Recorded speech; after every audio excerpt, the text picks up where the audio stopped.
Red bulletin లో మరొక breaking చూస్తున్నాం. హైదరాబాద్ ఎల్బీ నగర్ లో ఘోర ప్రమాదం జరిగింది. సాగర్ రింగ్ రోడ్ పై హైటెన్షన్ విద్యుత్ వైర్లు తెగిపడ్డాయి. దీంతో ఫుట్పాత్ పై ఉన్న ఇద్దరు వ్యక్తులు అక్కడికక్కడే సజీవ దహనమయ్యారు. ఘటనలో ఒక వీధి కుక్క కూడా చనిపోయింది. ఘటనా స్థలికి చేరుకున్న పోలీసులు, విద్యుత్ శాఖ అధికారులు సహాయక చర్యలు చేపట్టారు.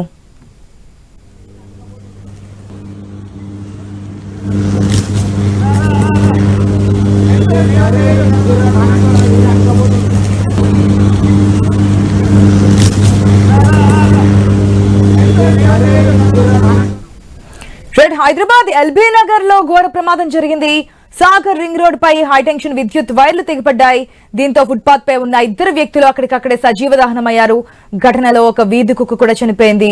ఘటనా స్థలికి చేరుకున్న పోలీసులు, విద్యుత్ శాఖ అధికారులు సహాయక చర్యలు చేపడుతున్నారు. మనం ఆ విజువల్స్ కూడా క్లియర్ గా స్క్రీన్ లో ఎక్స్క్లూజివ్ గా చూస్తున్నాం. ఇదైతే విద్యుత్ వైర్లు తెగిపడ్డం, అక్కడ మంటలు చెలరేగుతున్నటువంటి దృశ్యాలను కూడా మనం చూస్తున్నాం. సో ఫుట్పాత్ మీద పడుకున్నటువంటి ఇద్దరు వ్యక్తులు కూడా ఈ హైటెన్షన్ విద్యుత్ వైర్లు తగలడంతో అక్కడికక్కడే సజీవ దహనం అయ్యారు. వారిద్దరితో పాటు ఒక వీధి కుక్క కూడా చనిపోయినట్టుగా తెలుస్తోంది.